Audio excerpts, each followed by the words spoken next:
Ako ang inyong Lolo Pael. At ako naman si Kabanong. At Ito ang aming kwento.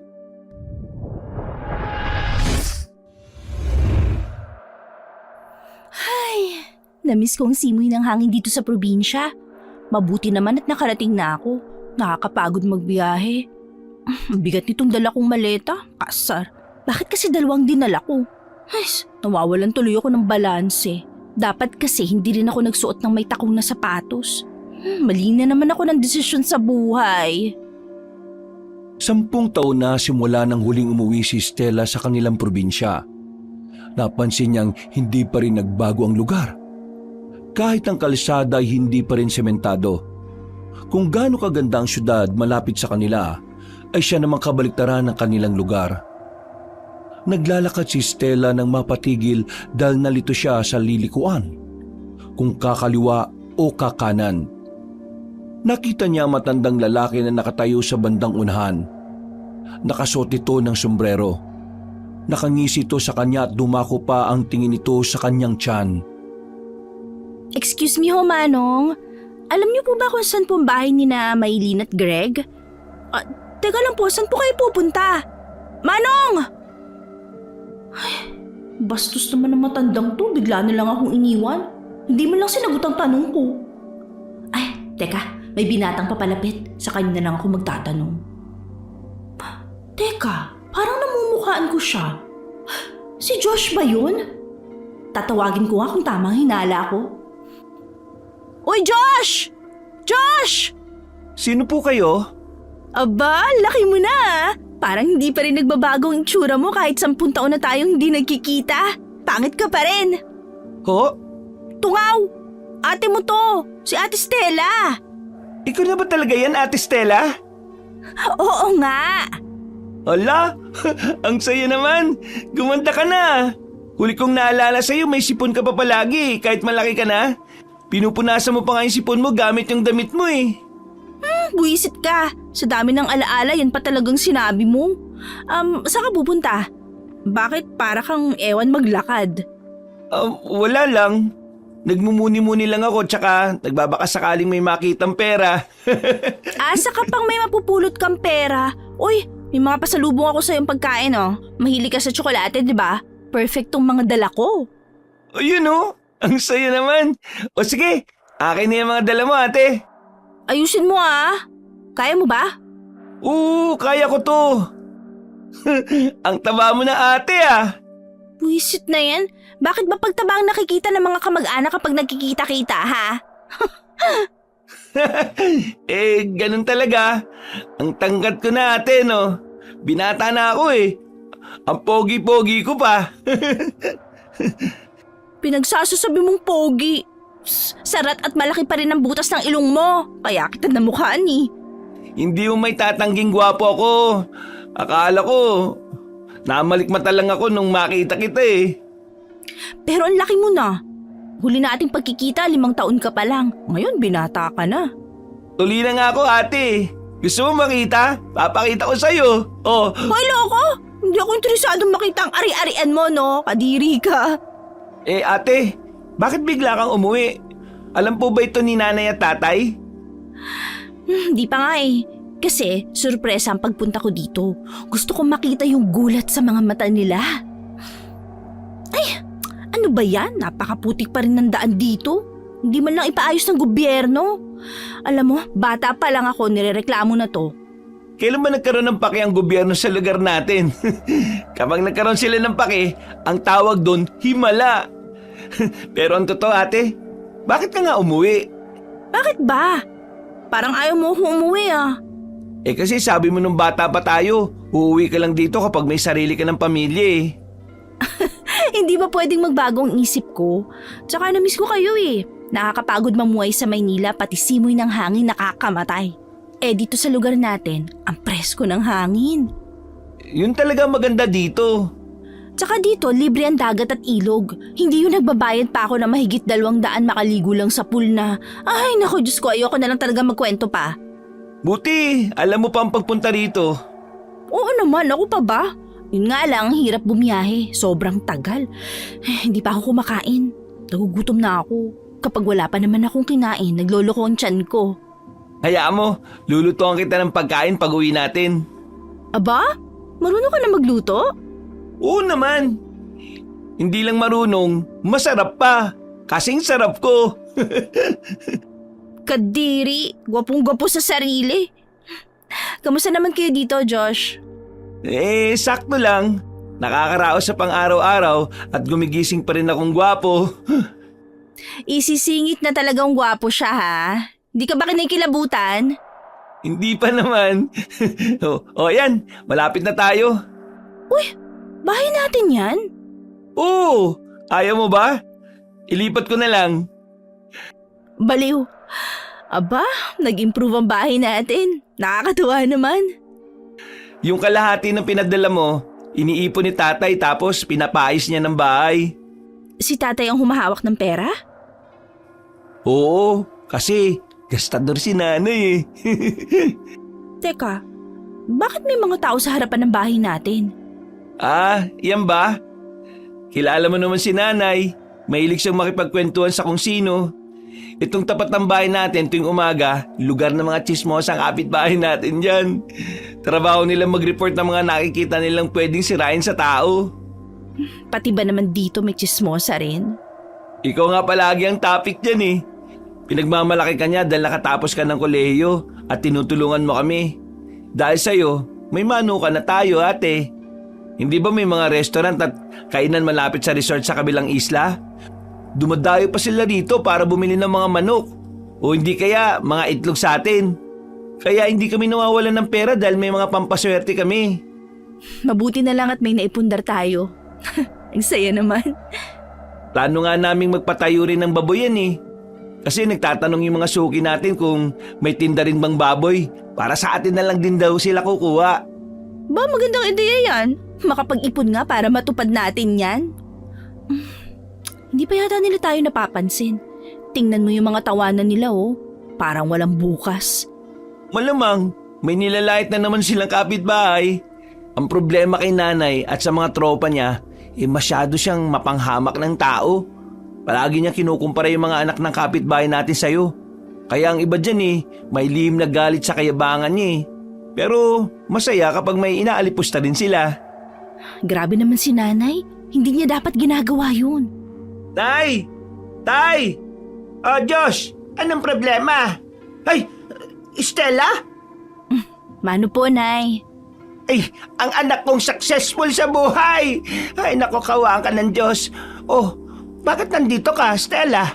Hindi ka man lang nagpasabi na uuwi ka. Di sana nakapaganda kami sa pag-uwi mo. Ayos lang, nay, kahit hindi kayo maghanda. Ang ganda-ganda mo na talaga. Manang-mana ka sa akin. Hoy, mga mosang, naalala niyo ba itong anak ko? Siya si Stella, yung taga Maynila. Ang ganda niya, hindi ba? Magandang umaga po. Stella, anak. Tay, mano po? Kaawaan ka ng Diyos. Mabuti naman at napasyalan mo kami rito. Kumusta ka na, anak? Maganda pa rin po, tay. Kasing ganda ng nanay niya. Halika. Pumasok muna tayo. Diyos, anak. Ipaganda mo na makakain ng ate mo, ha? Sige po, tay. Umuwi na muna kayo mga katsismisan ko at aasikasuhin ko muna itong bakasyonista kong anak. Tay, namiss ko pong kumain ng ginataang saging na maraming sago. Kain po tayo nun, ha? Ay nako, walang saging ngayon dahil dumaan ang bagyo Pero bukas, magtatanong-tanong ako sa mga kaibigan ko kung may natira silang saging na hindi natumba ng bagyo. Salamat, tay. Bakit nga ba nandito kay Stella? Bigla ka nalang sumulpot. Napansin ko, 2 maleta dala mo. May bag ka pang dala sa likuran. Oo nga. Ano ba nangyari, anak? Ayos ka lang ba? Dito po muna ako titira, nay, tay. Pwede po ba? Magbabakasyon ka lang ba? Oo naman, pwede ka rito. Para ma-relax ka naman ng kaunti. Ilang araw ba leave mo sa trabaho?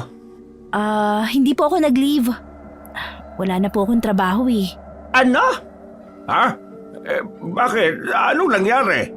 Nag-resign po ako. Anak naman, bakit ka nag-resign?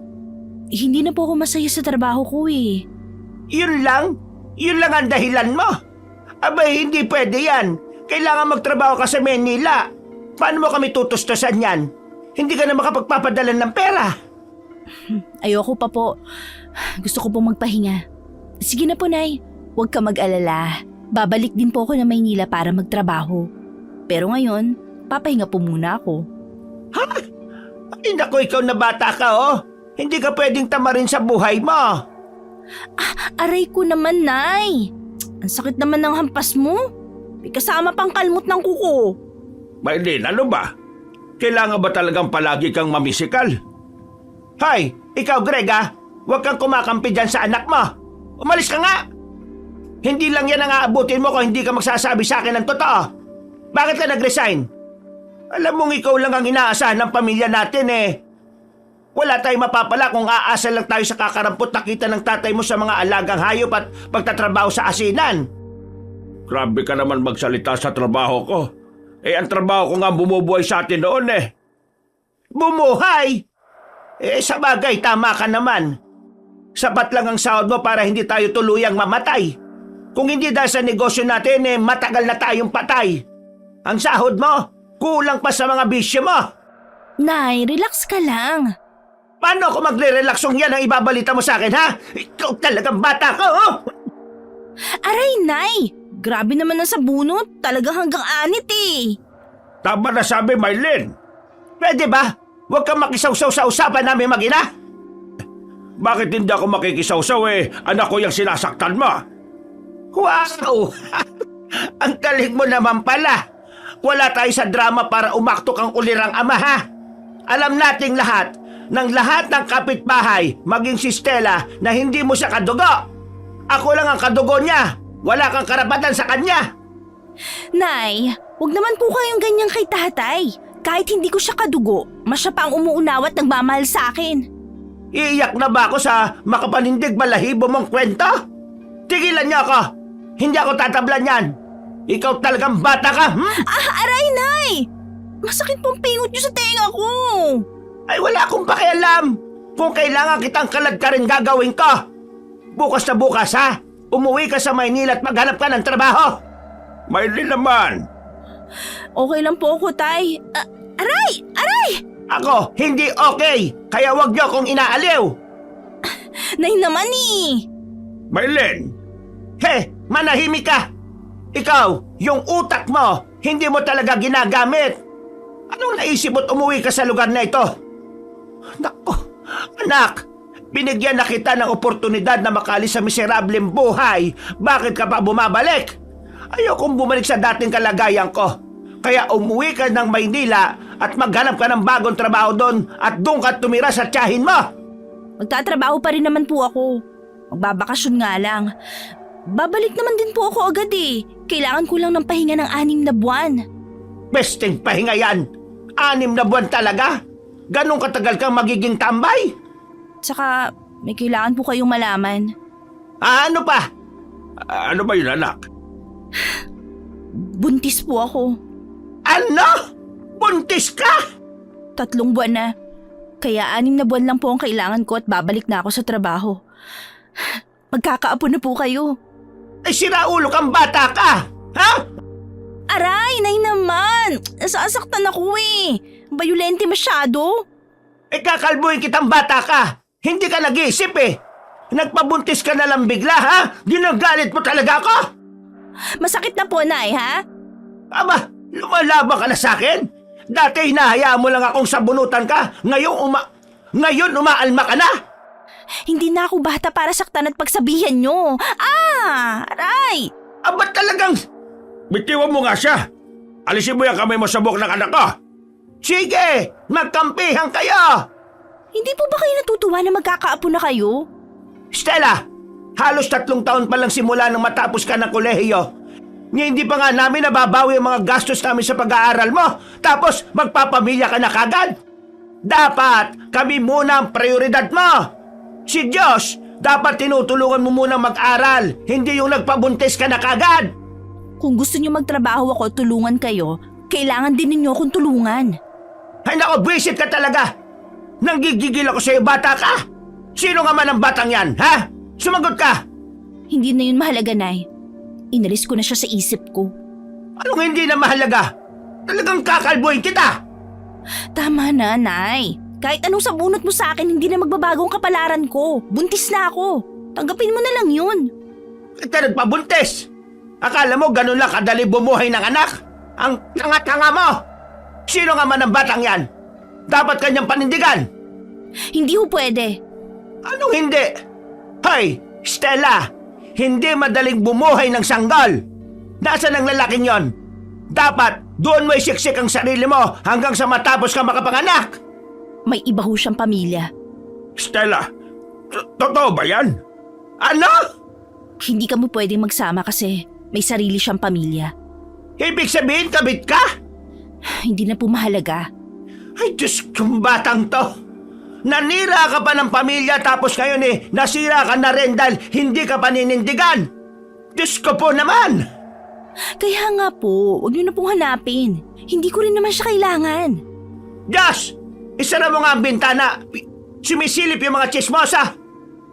Ay, ano bang kasalanan ko at pinarurusahan ako ng ganito? Ipinagmamalaki pa naman kita na hindi ka kagaya ng mga babae ditong walang pangarap. Pero mas malala ka pa pala. Naging kabit ka, Stella. Ikaw itong nakapag-aral pero ikaw tong bobo. Maylin, hinaan mo ang boses mo. Lalo ka magiging pulutan ng mga tao eh. Nagagalit ako. Sa obra ko nagagalit. Sinong bubuhay na magiging anak mo, Aber? Nay, tulungan niyo na lang ako sa ngayon. Kapag nakapanganak na ako, pangako kong tutulong ako pabalik. Ay, ang galing mong bata! Matapos mong magpakasasa, kapag naghirap ka, sabihin mo ipapasa? Mahirap ang hindi buong pamilya, Stella! Ano po ba ang gusto niyong gawin ko? Isiksik ang sarili ko sa taong hindi naman pala ako gusto? Kaya ko siyang buhayin. Naniniwala ako sa fighting spirit ko. Fighting spirit ang mukha mo! Kung kailangan kong kumahayod at magkaroon ng 2 trabaho, gagawin ko. At sino mag-aalaga ng bastardo mong anak? Ako? Ha? Hindi ko aalagaan yan! Umalis ka na rito! Bumalik ka na ron sa tiyahin mo! Hindi na ako makakabalik dun. Nagalit siya sa ginawa ko kaya wag na raw ako magpapakita sa kanya. Tingnan mo! Pati tiyahin mo! Kinakamuhian ka na! Kaya magkaroon tayo ng kasunduan. Kung aalagaan po ninyo ang anak ko, susustentuhan ko kayo kahit buong buhay ko pa. Wala ka nang anggalang! Inutusan mo pa ako! Pwisit ka talaga! Nay, nagmamakaawa po ako. Tulungan niyo ako. Sige na. Ano akala mo sa akin? Yaya na magiging anak mo? Hindi ko tatanggapin yan! Wala akong apong putok sa buho! Tigas talaga ng puso, Ninay. Kung ayaw niyo, edi wag. Magkalimutan na rin tayo. Aalis na ako. Talaga? Bakit? Sinong kinakot mo? Walang may gusto sa iyo rito! Hindi niyo naman talaga ako gusto eh. Kaya niyo nga ako pinamigay. Gusto niyo lang ako magtrabaho para may pantustos kayo sa mga luho niyo at may maipagyabang kayo sa mga kabaryo natin. Mas mabuti pang umalis ka na lang kesa machismis ako ng mga kapitbahay nating may pakawala kong anak tapos kabit pa! Manang-mana lang ako sa'yo. Hindi ba pakawala ka rin kaya nga ako nabuo? Ba't sinaulo ka talagang bata ka, ha? Aray! Nananakit na naman eh. Kapag nakunan ako, kasalanan mo. Aba, sino tinakot mo? O edi, makunang ka! Nanay, ate! Maylin, kumalma ka lang. Hindi ka pwedeng pumatol sa buntis. Maawa ka rin sa anak mo. Ikaw talagang maldita ka! Naghanap ka talaga ng away eh! Totoo naman kasi. Kung hindi niyo ako tutulungan, edi wag. Magkalimutan na lang tayo.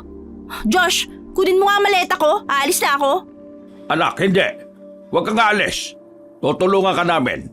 Higit sa lahat, kami dapat ang makaintindi sa sitwasyon mo. Huwag kang umalis. Sige na, para kay tatay. Tay, sorry na ho. Hindi ko alam na may pamilya siya eh. Ayoko makisama sa may pamilya na. Ayos lang. Kaya natin to. Ha? Huwag kang ampakampi kay Greg! Umalis ka dyan, Greg! Umalis ka! Kakalbuin ko yung batang yan! Ayaw mong makisama sa may pamilya bakit ka nagpabuntis? Hindi ko alam na may asawa at anak siya, Nay. Bigla na lang ako naging kabit. Naging usap-usapan kami sa opisina. Alam na lahat na may asawa na yun pero hindi nila sinabi sa akin. Nalaman ko lang nung sinugod na ako ng asawa niya. naku talaga, nakakainis ka! Aray! Marlene, tama na! Bakit po ba kayo nag-aaway? Simpleng problema lang pinapalaki po ninyo. Akala mo lang simpleng away lang ito, pero hindi, no? Talaga naman po si nanay oh. Wala naman pong problema kapag nandito na siya eh. Malapit na rin naman ako mag-college. Ako na lang ang papalit kay ate. O di ba? Kapag nagtrabaho yan si ate, di dalawa na kami magsusustento. Ay, naku, Beset! Paano ka gagraduate puro ka liban sa klase? Hindi yun, Nay. Wala talagang pasok ngayon kasi basa ang blackboard. Basa ang blackboard? Sus! Tumabi nga kayo mag-ama! Magkampihan kayo mga bisit kayo! Love you, Nay! Leche! Ano na lang ang sasabihin ng mga tao sa anak ko na malandi rin kagaya ng mga anak nila? Nakakasuya talaga! Ni naman magang umaga bumubuga kayo ng apoy. Ay, nako talaga, nakakainis! Makaalis na nga muna! O, Nay, saan po kayo pupunta? Di saan pa? Magde-deliver ng itlog para may pangkain sa kabit na yan! Ay, nako. Nanay mo talaga oh. Anak, ang gulo na ng buhok mo. Ayos ka lang ba talaga? Pasensya ka na kung wala ako masyadong magawa para ipagtanggol ka ha. Ayos lang po, Tay. Alam ko naman pong wala rin kayong laban kay nanay. Mahilig talaga siyang manakit. Umupo ka nga muna rito sa papag at susuklayin ko yung buhok mo. Salamat po, Tay. Bakit ganun siya, Tay? Parang hindi ako tunay na anak kung ituring niya. Nabigla lang siguro. Hindi naman kasi namin talaga inaasahan ang pagdating mo eh. Tapos, malalaman pa namin na buntis ka. Natural lang sa kanya ang ganong reaksyon. Sige na, magpahinga ka na lang muna sa dati mong kwarto. O Josh, ikaw, doon ka muna sa kwarto namin sumiksik mamayang gabi ha. Sige po, Tay. Gusto ko pa sanang magkumustahan tayo kaso may pasok pa ako eh. Ayos lang ho. Ako na pong bahala kay ate, Tay. Hayaan mo na. Pwede naman akong umabsent eh. Asikasuhin natin ang ate mo. Hindi na po, Tay. Kaya ko na to. Ayoko po kayong abalahin. Sige na po, lumakad na kayo. Sigurado ka bang ayos ka lang? Naku, Tay. Sa Maynila, pinapagpag lang namin ang problema. Kasi kapag dinamdam namin yan, walang mangyayari. Kaya wag po kayong mag-alala sa akin. Strong kaya ako. Huwag po kayo mag-alala kay ate. Ako pong bahala kay nanay. Hindi niya po mapagbubuhatan ng kami sa ate kapag nandito po ako. Bakit naman? Ano ka ba rito ni nanay? Ako? Ako lang ang lucky charm niya. Lucky charm daw. Totoo nga. Ayaw mong maniwala? Kung gano'n sige, aalis na ako. Ikaw nang bahala, Josh ha. Huwag mong hayaang mabugbog ang ate mo. Leave it to me, my father. Sos, pa-English ka pa ha. Salamat, Tay. Ingat po kayo. Huwag niyo pong kalimutang itanong sa kakilala niyo kung may saging na saba, Sige, tatanong ko. Mamaya magdadala rin ako ng paborito mong ulam. Gusto mo ng pusit, di ba? Sige po, gusto ko po yun. Siya nga pala, Tay. Ano yan? Baka may bakanting posisyon sa trabaho niyo. Ayoko po sanang manatili rito nang walang ginagawa. Pero hindi ba umuwi ka para magpahinga? Bakit ka magtatrabaho? Sige na naman po, Tay. Baka may bakanting trabaho ron na pwede ako. Para walang masabi si nanay sa akin. Ay, sige. Susubukan kong magtanong sa may-ari kung nangangailangan pa. Salamat po. Paano? Alis na muna ako ha. Ingat po. Ingat, Tay. Ay, nako si nanay. Ayun, bumalik sa pakikipaghuntahan. Naririnig ko pa rin ang pagdakdak niya. Sige lang, gawin niya akong pulutan. Ganito talaga kapag bida, kailangan inaape. Feeling bida. Kanya naman siya. Sinisiraan niya mga kamag-anak niya para maawang iba sa kanya. Pero minsan, nagyayabang siya. Minsan, hindi ko rin siya maintindihan Nakakayamot talaga. Minsan na nga lang akong pumunta rito, ganito pa ang salubong sa akin. Kasalanan mo rin kasi ate. Bakit ako na naman? Ginulat mo kasi sila Sino bang hindi magagalit tapos buntis ka pa? Masama lang talaga ang ugali ng nanay mo. Naturingang siyang tunay kong kadugo tapos siya patong walang malasakit. Nagalit ka mo siya kasi walang susuporta sa kanya. Gano'n naman po talaga mga matatanda, ate. Akala kasi nila matapos nilang pag-aralin ng anak dapat na silang tumanaw ng utang na loob. Lalo pat talagang ginapang ka ni nanay para makapagtapos ka sa pag-aaral. Kasalanan ko pa ngayon, ha? Ay, naku. Siyempre, ikaw ang inaasahan nilang aahon sa atin sa kahirapan Hindi ba kayo marunong umahon? Nalulunod ba kayo, ha? Kaloka. Ate, gusto ko lang itanong totoo ba yung sinabi mo tungkol sa tatay ng anak mo? Oo, tinakasan ko siya. Ha? Bakit naman? Ayoko may asawa masama ba yun? Oo kaya. May sarili siyang pamilya. Kainis talaga ang mga lalaki. Makikilala mo lang kapag nasa gipit ka ng sitwasyon. Saka hindi ko talaga nakikita ang sarili ko may pamilya Gusto ko may anak lang. Iba ka pala mag-isip, ate. Alam mo ba ang gusto niyang gawin? Gusto niyang iwan ang pamilya niya, kaya ako na lang ang lumayo. Ayoko namang maging kontrabida pa, kaya tama lang ang desisyon ko. Saka nagsinungaling ang lalaki sa akin. Sinira mo naman kagad ang buhay ng anak mo. Ikaw para ka matanda kong magsalita. Ipagtimpla mo na nga lang ako ng kape. Hindi ba bawal sa'yo yung pagkakape kasi buntis ka? Paano mo nalaman yan, ha? Ganyan kasi yung kapitbahay natin Sige na, itimpla mo na ako. May pagkain ba kayo dyan? Meron kaming nilagang kamote. Eto, niluluto ko. Kainis naman. Wala ba ibang pagkain? Meron naman. May itlog sa manukan ni nanay. Kumuha ako. Ay naku, bakit ka kumuha? Mamaya isumbat pa yan Alam mo naman kung gaano yun magdaldal. Ay, nakakatakot pala maging matanda, no? Napakaraming problema. Kung pwede lang maging bata na lang habang buhay Buksan mo nga ang bintana. Sigurado ka ba, ate? Makikita mo rin si nanay. Wala akong pakialam. Lalo ko pa siyang aasarin. Buksan mo na, dali, ang init-init Oo na, ito na. Bubuksan ko na. Ay, presko ng hangin dito. Ang sarap talagang tumambay. Teka. Yung matanda na naman. Sino? May matandang lalaki na nakatingin sa akin. Nakangisi na naman siya. Saan ate? Wala naman ako makita Ayun kilala mo ba yun? Nakatayo siya sa malaking puno ng sampalok. Siya rin yung napagtanungan ko kanina pero hindi siya nagsasalita. Nakangisi lang siya tapos iniwan ako. Anong kulay ng suot? Nakakulay itim na t-shirt. Isara mo na nga lang ulit ang bintana. Kinikilabutan ako sa mga ngiti niya Manyak yata yan Hindi ko talaga makita Saan ba kasi ate? Ayun may suot siyang sombrero na parang sa magsasaka. Hindi mo ba siya napansin kanina nung una tayong nagkita? Siya yung lalaki. Nasaan ba kasi? Hindi ko talaga makita tsaka walang tao kanina nung nakita kita. Ano ba namang mata yan? Hindi gumagana. Aray! Oh, ano nangyari sa'yo ate? Sumakit ang tiyan ko. Dalhan mo nga ako ng tubig.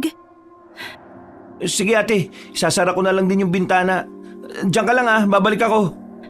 Nakakatakot naman ang itsura ng matandang yun. Sakit ang tiyan ko. Parang hinahalukay. Ano ba nangyayari sa akin? Oh, etong tubig ate Uminom ka na muna. Salamat. Saglit akong sumilip dun sa puno ng sampalok. Wala namang tao ate. Sigurado ka? Oo. Ano ba yung ginawa nung nakatitig at nakangiti lang sa'yo? Oo, yung ngiti niya nakakakilabot. Tumataas na nga ang balahibo ko Sino kaya yun? Baka naman kakilala lang din natin at namukhang ka kaya ngumiti.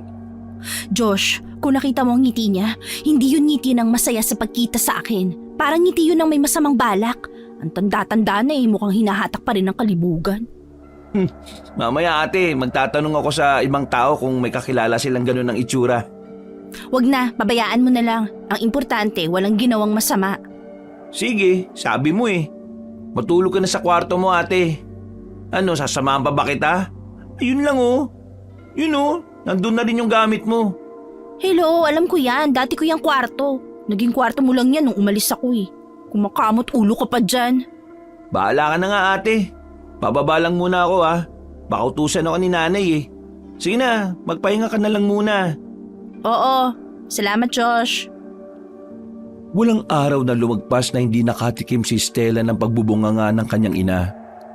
kung minsan ay nasasagot niya ito dahil napupuno na siya. Nag-apply siya sa paggawaan ng asin kung saan nagtatrabaho ang tatay niya. Pero may mga araw na hindi siya pinagtatrabaho dahil ibang mga manggagawa ang nakaschedule ng ganoong araw.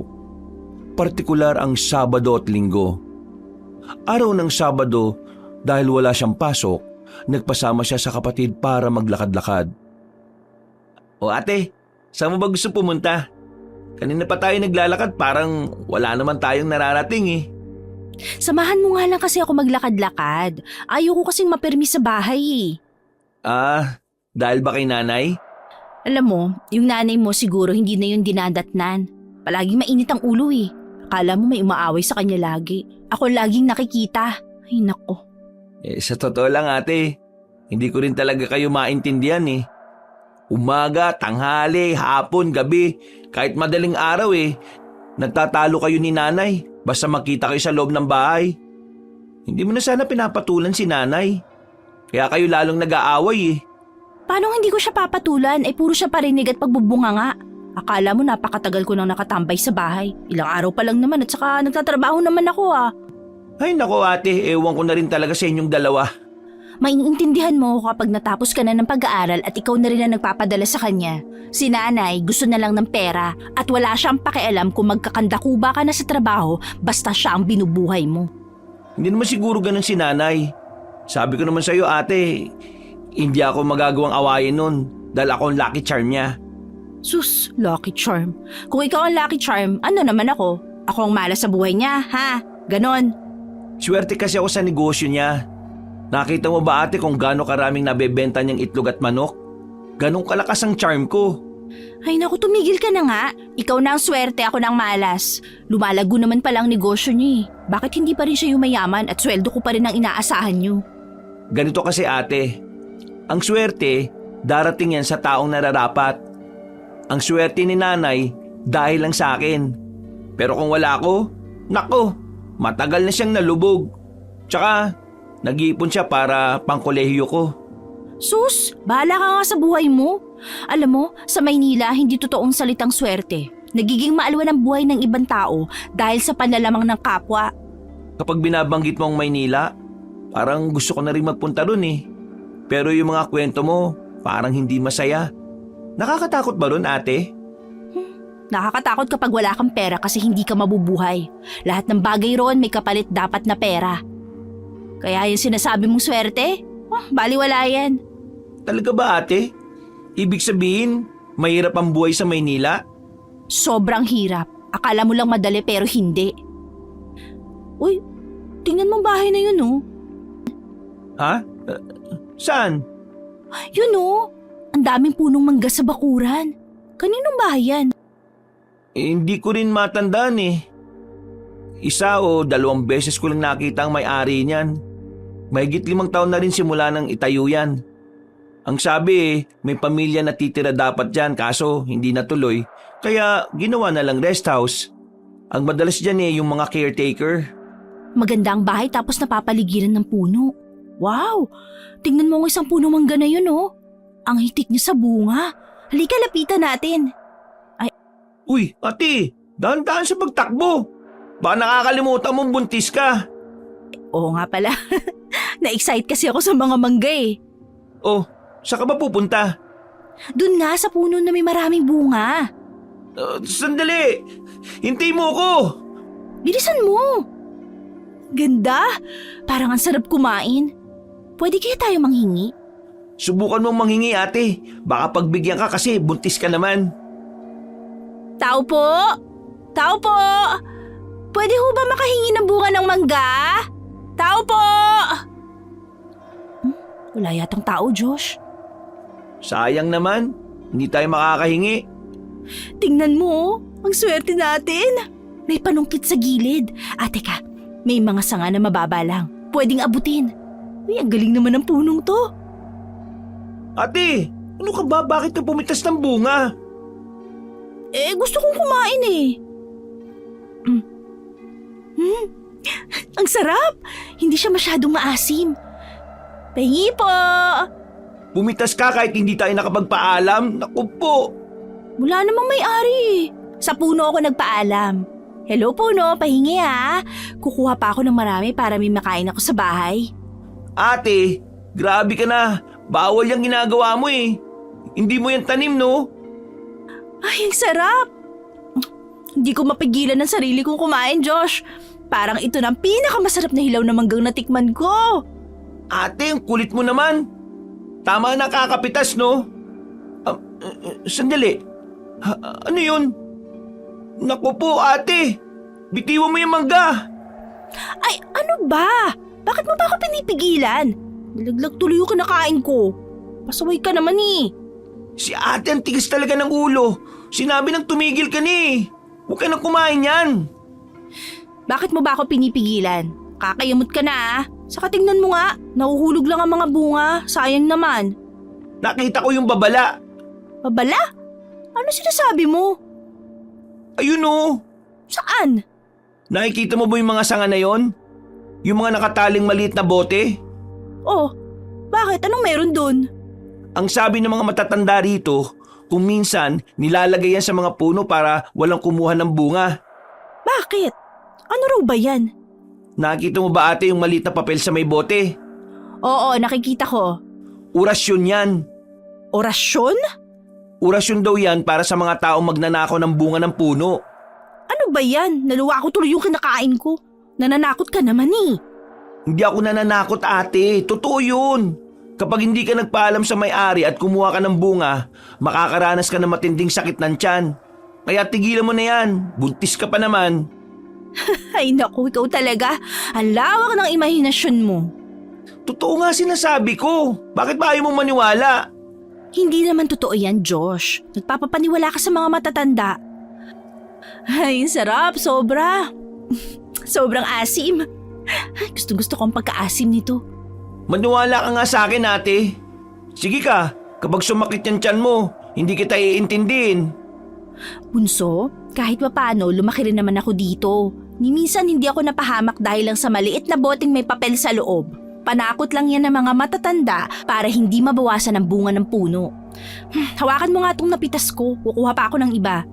Pero ate, Huwag ka nga makulit. Wala naman kasing may-ari kaya hindi tayo makapagpaalam. Bilisan na lang natin at umalis na tayo. lagot ako kay tatay kapag nalaman niya to. Lumipas sa mga araw pero wala namang nangyari kay Stella kaya lalo siyang nakumbinsi na hindi naman talaga totoo ang mga sinasabi ni Josh. Inaserpa niya ang kapatid dahil doon. Ang hindi lang maintindihan ni Stella ay ang paulit-ulit niyang nakikita na may lalaking nakatayo sa puno ng sampalok at nakangisi sa kanya. Dahil sa takot niya, sinabi niya ito sa kanyang ama. Tay, Ano yung anak? may lalaking palaging nakangisi sa akin at lagi siya nakatambay sa ilalim ng puno ng sampalok. Medyo kinakabahan na po ako kasi paulit-ulit na niyang ginagawa. Ano? Bakit ngayon mo lang sinabi? Anong itsura niya? Lagi po siyang may suot na sombrero, yung parang sa mga magsasaka. Nakasuot din siya palagi ng itim na damit. Hindi ko nga alam kung naliligo pa yun kasi paulit-ulit yung suot niya Alam ba ito ng nanay mo? Hindi po, Tay. Hayaan mo. Ipagtatanong ko kung may nakikita ang mga kapitbahay natin na palaging nakatambay sa puno ng sampalok. Tay, Ano yan? nasa puno ng sampalok na naman siya Ha? Lasan? Ayun po Wala naman akong makita Ayun po, Tay. Hindi niyo pa rin makita? Wala talaga. Sandali, lalabas lang ako. Tay, bakit may hawak kang pamalo? Baka sakaling manlaban Tay, anong meron? Dito ka lang, Josh. Magbantay ka at baka biglang pumasok sa bahay. Ho? Sino? Ano raw yun? Ay Greg, saan ka pupunta? Nay, may lalaki kasing panay ang tingin sa akin at lagi nakangisi dun sa may puno ng sampalok. Ano naman? Baka natutuwa lang sa'yo. Palagi siya nakangisi. Ang weird kaya nun. Nawala bigla yung lalaki. Sigurado ka ba? Anong itsura? Basta pumatandang lalaki siya na lagi nakasombrero. Nak ng teteng, lahat ng tao pwedeng magsuot ng sombrero. Ayusin mo nga yung paglalarawan, Stella. Basta pumatanda siya. Halos kasing taas ko lang tapos kulubot ang balat niya. Kapag ngumingiti siya, yung wrinkles niya sa gilid ng labi lumilitaw talaga. Ay, galing na ako sa labas. Wala akong nakita eh. O tingnan mo, mukhang guni-guni mo lang yun, Stella. Maylin, wala ba kayo napapansin ng mga katsismisan mo na matandang lalaki na palaging nakatambay daw dyan sa puno ng sampalok? Wala naman. Puro kami mga babae kapag tumatambay sa labas eh. Nakakatakot talaga eh. Bigla na lang siyang nawawala. Hoy, ikaw ha? Kung ano-anong iniisip mo. Dinadamay mo pa kami. Tigil-tigilan mo nga yung pag-iilusyon mo. Nakakatakot kaya, Nay.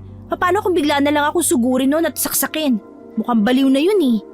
Aya mo, magtatanong-tanong ako sa iba kung may nakita silang kagaya ng description mo. Alam nyo, tatakutin nyo lang ang mga tao rito. Ang hinahanap nyo, matandang may sombrero. Abay di, lahat hindi na magsusot ng sombrero at baka pagbintangan nyo pa. Namamalikmata ka lang talaga, Stella. Hindi ako namamalikmata, Nay. Totoo po ang nakita ko. Ayaw mo nun? May secret admirer ka? Nay naman, nakakakilabot na sinasabi niyo. Diyos ko, bigla ako nanginigik.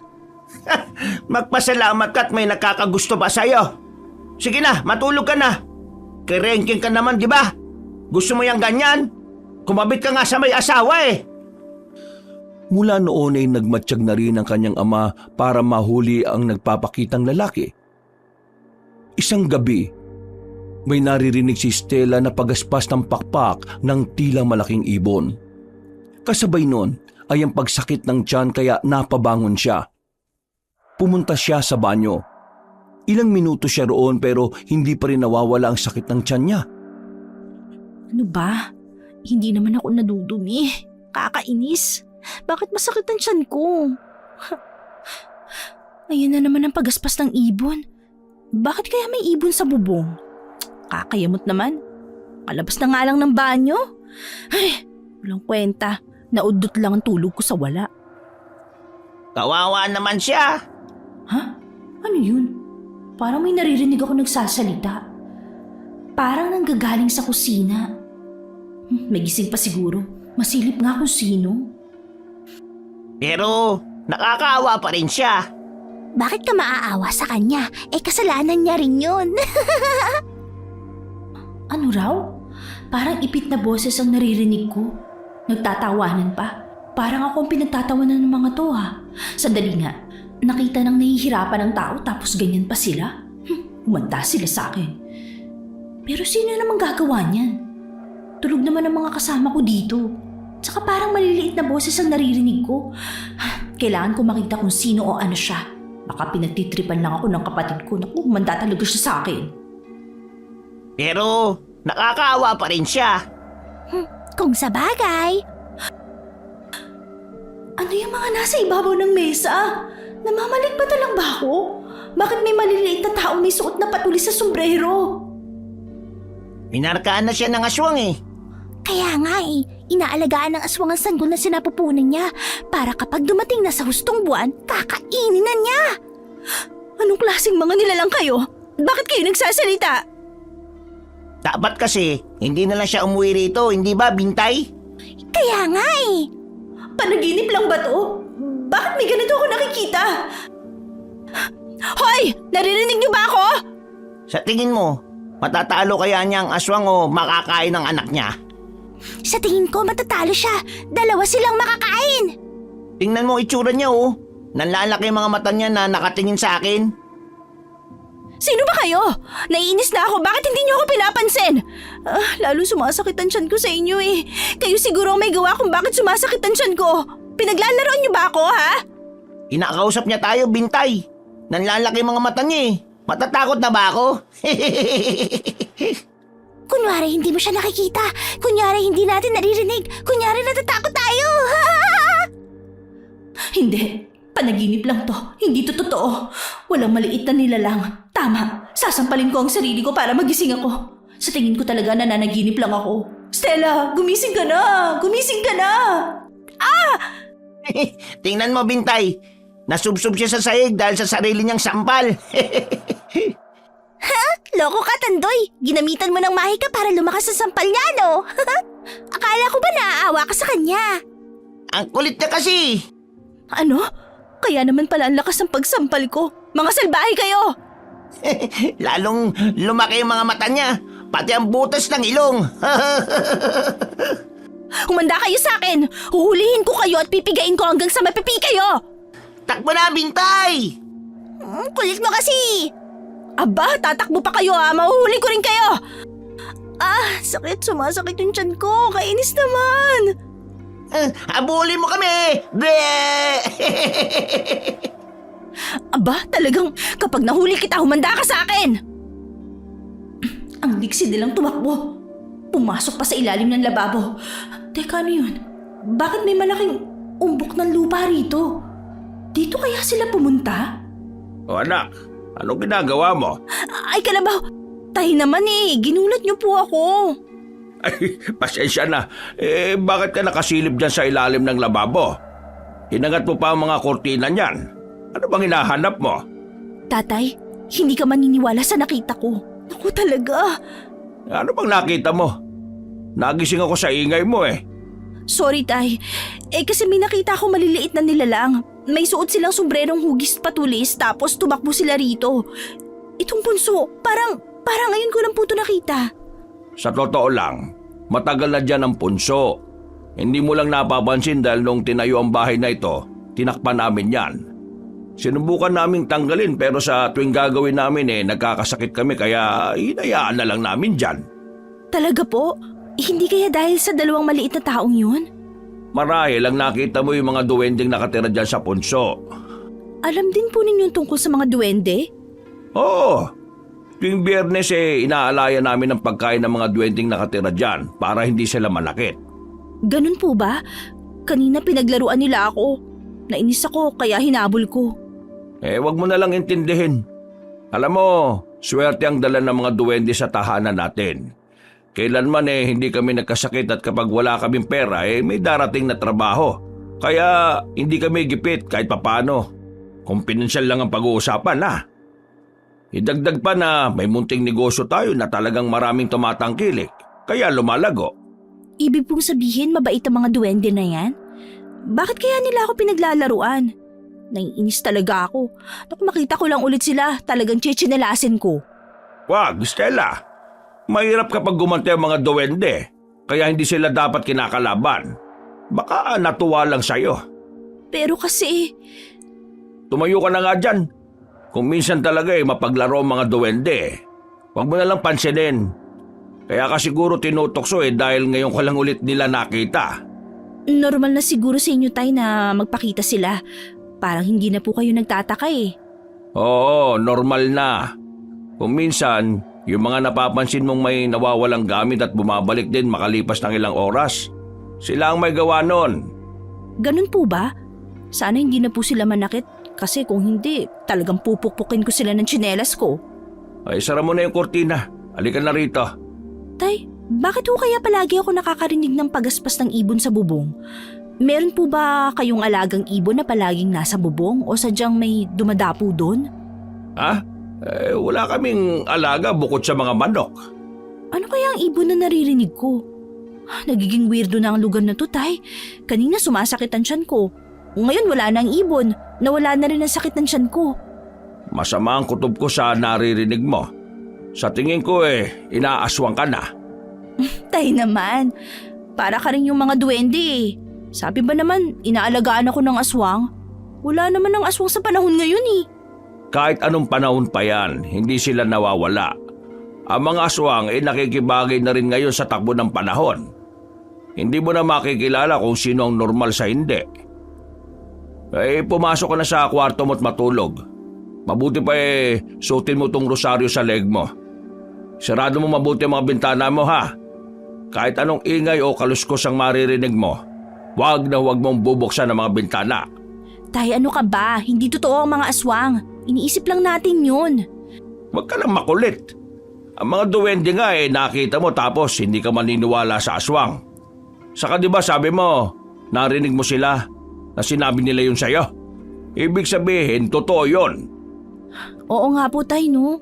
Nangangalawang na yata ang utak ko at hindi ko yun naisip. Sige po, akin na po yung rosaryo at isusuot ko. Mahirap na.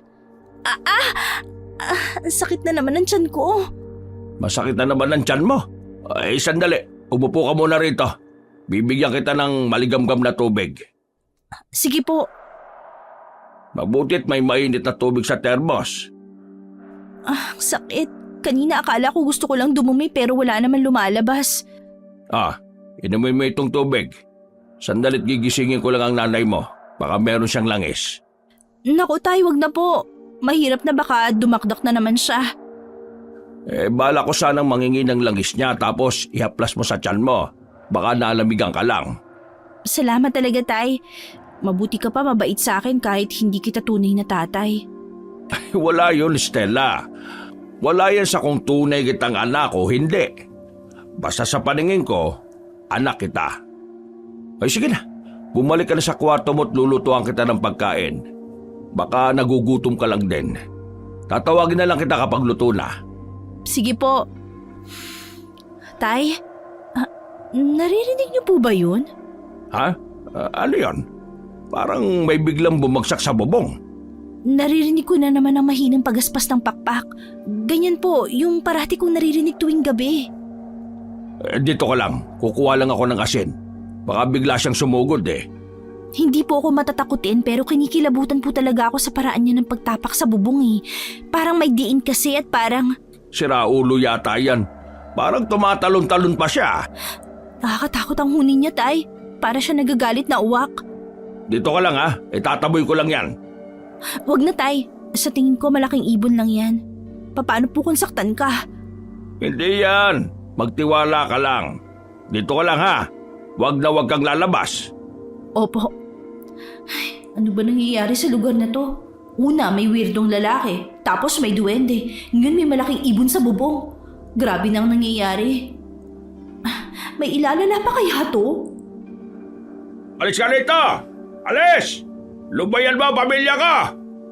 Tay, mag-ingat po kayo! Ay, peste naman. Gabi na, Greg. Hindi ka ba talaga magpapatulog? Bakit bang igay-igay mo dyan? Sumisigaw ka pa. Maylin!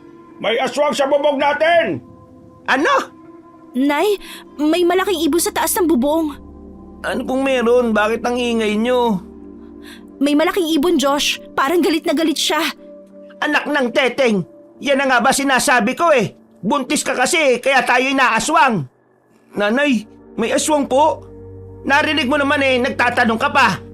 Diyos! Pahingi pa ako ng asin dyan, bilisan mo! Opo, tay. Ay nako, mga tanga talaga kayo. Mahina yung mga pangontra ninyo. Tumabi nga kayo. Nay, saan po kayo pupunta? Ano po yan? Bakit ba tanong ka ng tanong? Itong naudlot ang tulog ko, baka samain ka sa akin, ha? Mga istorbo kayo sa pagtulog. Hoy, Greg! Tumabi ka dyan! Ako nang bahala sa kurimaw na yan. Pero Maylin, teka, ano ba yung hawak mo? Isa ka pa palang palatanong eh. Sa'yo nga talaga nagmana yung anak mo. Hindi ba nakikita ang buntot pagi ito? Umalis ka nga! Nanay, baka mapano ka. Hoy! Ikaw na animal ka! Umalis ka sa bubong ka! Kinagambala mo ang tulog ko eh! Hindi mo ba alam na masama kung maalimpungatan? Bumaba ka riyan at mag-toast tayo! Lakas ng loob mong magpunta rito ng gabi. Sawa ka na yata sa buhay mo eh. Halika't tapusin natin yan. Ano? Ha? Ayos lang ba si nanay? Huwag mong tanungin si nanay. Baka malatigo ka rin ng buntot pagi niyan. Ayaw talaga niya ni istorbo tulog niya eh kasi hirap siyang makatulog kakaisip sa mga problema. Na hindi naman niya dapat pinoproblema. Ginising niyo yung dragon. Umalis ka dyan sa bubong namin! Kapag yan nabuta, sumanda ka talaga! Hahantingin kita! Kailangan eh, palitan mo yan pag nasira mo yan! Wala akong pakialam kung aswang ka pa o hindi! Wala nang trabaho ang anak ko, ha? Paalamunin na lang to! Kung gusto mo siya, kainin mo ng diretso, hindi yung nananakot ka pa! Huwag mong intindihin yung sinasabi ni nanay. Kung minsan sarkastiko talaga yan eh. Minsan lang ba? Palagi naman siyang ganyan eh. Tara, sumili tayo sa bintana. Stella, huwag kang dudungaw sa bintana. Baka bigla ka niyang hilahin. Pero sisilip lang naman po ko eh. Nay! Nay! Yung ibon! Naku po, Bumaba na ang ibon sa bubungan. Teka, mukhang di nga yun ibon talaga. Bagong breed ba yan ng ibon? Bakit kakaiba ang itsura niya? Malaki siyang itim na ibon. Tingnan mo, Josh, oh. Yung mga kuko niya. Mukhang matatalim at ang pakpak niyang maitim din. Parang matalas din ang itsura. Hindi na yan ibon, ate. Mukhang tama si nanay at tatay. Aswang na yan. Ha! Bumaba ka pa talaga? Akala mo mapapatay mo ako? Asa ka pa! Layuan mo asawa ko! Lumayas ka rito! Akala yata nito'y mapapatumba niya ako? Hoy! Si Maylin ito! Hindi ako basta-basta natatakot! Layuan mo asawa ko! Ganyan palang itsura ng mga aswang? Ha? Tumakas na siya! Aba, ang galing ni nanay at tatay ah. Nataboy nilang aswang. Nasaktan siguro sa buntot pagi niya. Itsura pa lang ng buntot pagi na yan eh. Parang masasaktan ka na kahit hindi ka pa dumadapo eh. Ah, ayan, nawala na. Ang galing at ang tapang mo talaga, Maylin. Aray, bakit naman pati ako inahampas mo? Eh kasi, nagising ako sa sigaw mo. Wala na siya ngayon ang aswang. Pero hindi natin alam kung kailan siya babalik. Katulog na tayo. Aray, nay naman eh. Maylin, wag mo na sanang saktan si Stella. Ikaw talaga ang malas sa buhay ko eh. Kung hindi dahil dyan sa putok na buho mong dinadala, hindi talaga tayo gagambalain ng aswang. Ikaw ang dahilan ng lahat ng ito, ha? Aray, nay, tama na po. Baka mahigip niyo ang tiyan ko eh.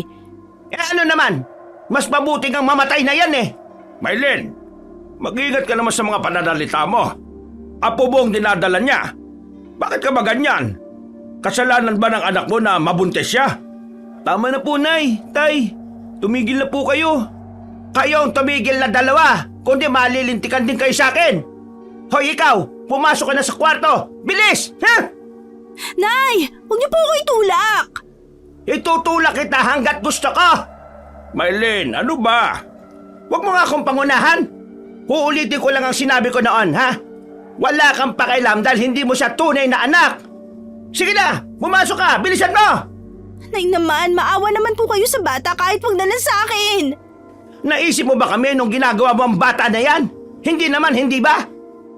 Wala ka talagang awa. Pati walang muwang dinadamay mo sa galit mo. Ano bang kasalanan ko sa'yo? Bakit mo ako palagi inaapi? Dahil salot ka! Wala kang kwentang anak! Walang kwenta? Matapos ko magtrabaho at kumayod para nang ibigay ang luho mo, wala pa rin akong kwenta? Ang mga anak na hindi kayang tumulong sa mga magulang ay mga walang kwenta at ikaw yon. Kaya bukas na bukas din, umalis ka na sa bahay na ito. Hindi ka namin kailangan dito. Nawalan lang ako ng trabaho, naging ganyan na kayo. Hayaan niyo po, magtatrabaho ako pagkatapos ko mga anak. Tapos ano? Ako mag-aalaga ng anak mo? Hoy, hindi na! Isaksak mo sa baga mo yung pera mo! Palagi ka na lang ganyan. Hindi ako aalis dito. Siguro hindi kita totoong nanay. Ang totoong nanay hindi sinasaktan ng sariling anak. Ano? Kung alam mo lang kung gaano ako nasusuka tuwing makikita kita. Sige na, pumasok ka na dyan sa kwarto mo! Nay, ano ba? Buksan niyo po ang pinto. Hindi! Diyan ka lang! Kung ayaw mong umalis, pues mabulo ka sa kwartong yan! Ako ba ang pinagmamalditahan mo? Visit ka? Nay, buksan mo ang pinto. Greg, Josh, pumasok na tayo sa kwarto. Matulog na, bilis! Pero nanay, Ano? Gusto mo rin? Gusto mong hagupitin din kita? hindi po, nay. Sige na, pumasok ka na! Ano ka ba naman, Maylin? Ang sama talaga ng ugali mo. Ngayon mo lang nalaman? Kawawa ka naman. Hoy, wag na wag niyong palalabasin yan hanggat hindi ko sinasabi, ha?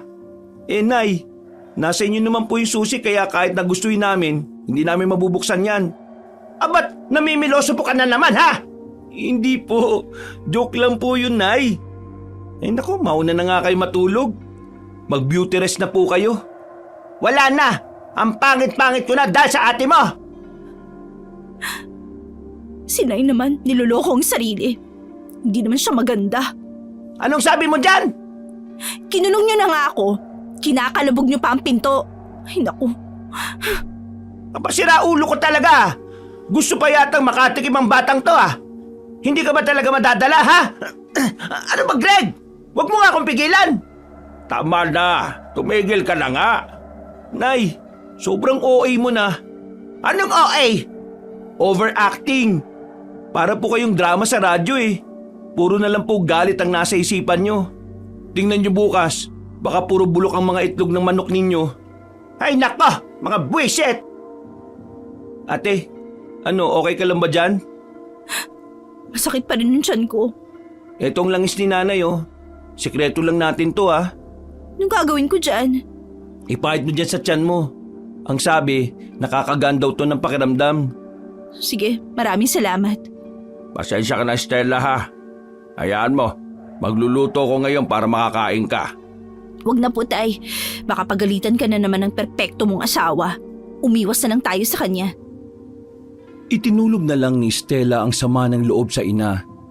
Kung minsan ay iniisip niya kung bakit nga ba kahit nung bata pa lang siya ay pangit na ang trato sa kanya ng kanyang sariling ina. Alam niya na hindi niya tunay na ama si Greg dahil anak siya ni Mylene sa pagkadalaga. Pero ang hindi niya maintindihan ay bakit laging mainit ang dugo ni Mylene sa kanya. Nagising na lang si Stella na may tumatapik sa kanyang balikat. Nung una ay mahina lang hanggang siya naging malakas. Pagdilat niya ng kanyang mga mata, napabalikwas siya ng bangon nang makita ang pamilyar na itsura. Ah! Duwende! Lumayo ka sa akin! Ate, si Diyos to! Hoy, Stella! Ang aga-aga, nagbubunga nga ka na! Umalis ka! Umalis kang duwende ka! Bakit ka lumaki na ganyan? Kasing tangkad mo na ang kapatid ko! Aray! Ang sakit naman ng sampal na yun! Bakit ang ibang itsura ng kaharap ko? Nanay? Josh? Tinampal na kita ng mahimasmasang ka! Ang sakit nga po eh. Ang hilig niyo talaga sa dahas. Akala ko kasi yung duwende yung nakikita ko. Iniinsulto mo pa yung pagiging kulang ko sa tangkad ah! Hindi po yan ang ibig kong sabihin. Parang kamukha kasi ni Josh yung... Yung ano? Nay, mukhang hindi si Josh yung kasama mo. Ate, ako to, kapatid mo. Hindi, Nay. Yung duwende yan. Hindi yan si Josh. Lumayo ka sa kanya! Ate, si Josh ako. Ano bang sinasabi mo? Nasaan ang kapatid ko, ha? Ilabas mo siya! Ate, nasasakal ako. Ano ba? Hay, siraulo ko talagang babae ka. Huwag mo sakalin si Josh. Kulang pa yata ang sampal ko para matauhan ka eh. Yan. Ano? Duwende pa rin ba nakikita mo? Kaya pa kitang sampalin ng paulit-ulit. Nay, ang sakit naman. Namimisikal ka na naman eh. E bitiwan mo nga ang kapatid mo. Kundi sasamahin ka sa akin. Grabe ka naman ate. Parang may galit ka. Si Josh to no. Hindi ako duwende. Ano bang sinasabi mo? Bakit ganun? Parang... Tigilan nyo na nga yung pagkukwentuhan tungkol sa mga duwende at baka marinig pa kayo. Bumangon ka na dyan at sumama ka kay Josh. Tumulong ka sa paglalaban niya.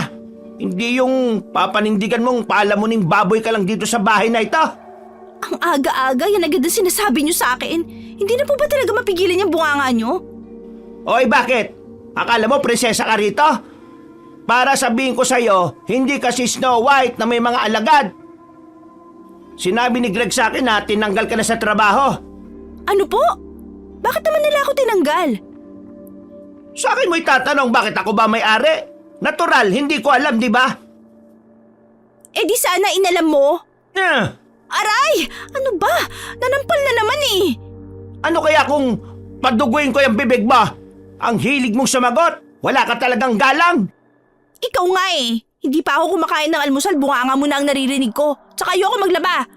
Anong ayaw mo maglaba? Hindi ikaw masusunod dito, no, Stella? Baka hindi mo alam, lahat ng tao dito ay nagtatrabaho. Bakit ba kasi maglalaba sa ilog? Sabi ni tatay, malago naman daw ang negosyo. Bakit magtitipid pa? Ipalaban mo na lang yan sa iba. Hoy, wag mo akong pangunahan. Ang kinikita ko sa negosyo ay inilalaan ko sa pag-aaral ng kapatid mo. Tsaka, bakit ako magpapalaba eh? Nandyan naman kayo. Mango ka na dyan. Mabuti na lang walang pasok si Diyos ngayon. Samahan niyo ako maglaba. Ayoko nga po, Nay. Ang kulit eh. Paano kung sugurin na naman ako ng mga kakaibang nilalang gaya ng ibon? Mapahamak pa tong batang dinadala ko. Hoy, Stella. Mag-aapat na buwan pa lang yan tiyan mo. Hindi pa yan hadlang para kumilos. At saka, ano naman kung sugurin ka ng nilalang? Ang ibig sabihin ni nanay ate, nandito naman kami, pagtatanggol ka namin. Wala ka talagang pakialam sa kalagayan ko, no? Ganyan talaga katigas ang puso mo. Grabe. Hindi ako magiging ganito kung sinunod mo lang ako. Makakatakas ka lang sa akin kung ipakikilala mo ang ama ng dinadala mo at sasama ka sa kanya para mabawasan ng tinik sa lalamunan ko. Kung hindi mo naman kaya, sundin mo ang inuutos ko at huwag kang pabagal-bagal. Kilos na! Kainis. Hindi na nga pwede. Hindi na kami magbabalikan nun. At saka, hindi ko naman talaga siya gusto. Wapo kasi siya, macho, may biceps, tapos mabango. Kaya kinuha ko ng oportunidad. Aba, ang mahalaga na kapag nanganak ako, maganda ang lahi. Tapos naging kamukha mo, no? Sira ang pangarap ni ate. Che! Hindi mangyayari yun. Ipagdasal ko na gawin niyang kamukha ng tatay ang anak ko. Kasi kung mukha siyang tiyanak, baka ihagis lang siya ni nanay. Kaya wag mong ibanderang ilong mo sa akin, Josh. Naku, baka mag-aya sa'yo. Lo, ganda kaya ng ilong ko. Puro kay daldalan, ano na? Wala ka talagang narinig? Nanay na ba ngayon ang sumusunod sa anak? Ha, ang galing! Sa tingin ko, Nay, bigyan natin siya ng oras para po makapaganda ng sarili. Magang umaga nga naman po tapos magtatrabaho siya kagad. Ay nako, siya sige. Hoy, babaita! Lumabas ka na ha at kumain. Kung hindi ka kikilos, talagang pababayaan kitang malapa ng aswang, naintindihan mo? Hindi na sumagot pa si Stella. Pumunta siya sa kusina para kumain. Pagkatapos ay nag-ayos siya ng sarili at sumama sa kanyang ina. Nakarating sila sa ilog habang buhat niya ang sarili niyang mga damit na nakalagay sa timba. Padabog niya itong ibinaba kaya napatingin na naman ang nanay niya sa kanya. Nginitian na lang niya ito ng papilit para hindi na dumakdak. Hindi maiwasan ni Stella ang mapatingin kay Josh habang sila ay naglalaba. Iniisip niya kung bakit kamukha nito ang duwende na nakita niya sa kusina. Josh, naniniwala ka ba sa mga duwende? Duwende? Oo naman ate, bakit? Alam mo ba, may nagpakita sa akin na 2 duwende. Talaga? Nagpakita sila sa'yo? Oo, sabi ni tatay, mga duwende raw ang nakatira sa punsod dun sa ilalim ng lababo sa kusina natin. Kanina pa kita tingnan kasi kamukha mong isang duwende. Kaya naman pala kanina inaaway mo ako eh. Kanina ko lang talaga napansin na kamukha mo yung duwende. Umamin ka nga, baka ikaw yung duwende ah. Si ate naman, ang lakas ng imahinasyon. Hindi ako duwende, no? Pero may sasabihin ako sa yung sikreto. Tayong 4 lang ang dapat nakakaalam nito. Ano yun? Sa tingin ko, kaya nagiging kamukha ko yung duwende dahil lagi ko siyang kasama. Mga bantay ko sila ate. Bantay? Bakit ka naman nila babantayan? Palagi ka ba nawawala? Ay, parang puro kalokohan naman yung sinasabi mo eh. Kung kalokohan ang nasa isip ko, di sana hindi mo nakita yung duwende. Sobrang tagal na akong hindi nakakapunta rito. Napakarami nang nagbago. May mga duwende na, aswang, meron pa mga weirdong tao. Idagdag mo pa si nanay. Ikaw talaga ate. Hoy! Bakit nagdadaldala kayo dyan? Maglaba kayo! Hindi yung usap kayo ng usap! Naglalaba naman kami ah. Bakit ang bagal mo maglaba? Kanina pa yan eh. Nabanluan ko na lahat-lahat ng nilalabang kong damit. Tapos ikaw kinukuskus mo pa rin yung damit mo. Marumi. Wala ka talagang galang na bata ka. Ang hinhin mong maglaba, akala mo talaga Maria Clara ka. Oh, ano to mga to? Mga nalabhan ko na. Laba ba ang tawag mo rito? May mga dumi pa rin oh. Ulitin mo yan. Nanay, mga nalabhan ko na yan eh. Laban mo ulit. Napakabagal mo. Bakit hindi ka ba marunong maglaba? Hindi ka ba tinuruan ng tiyahin mo ng tamang paglalaba? Hindi naman kami mano-mano maglaba ron, saka may laundry shop sa Maynila.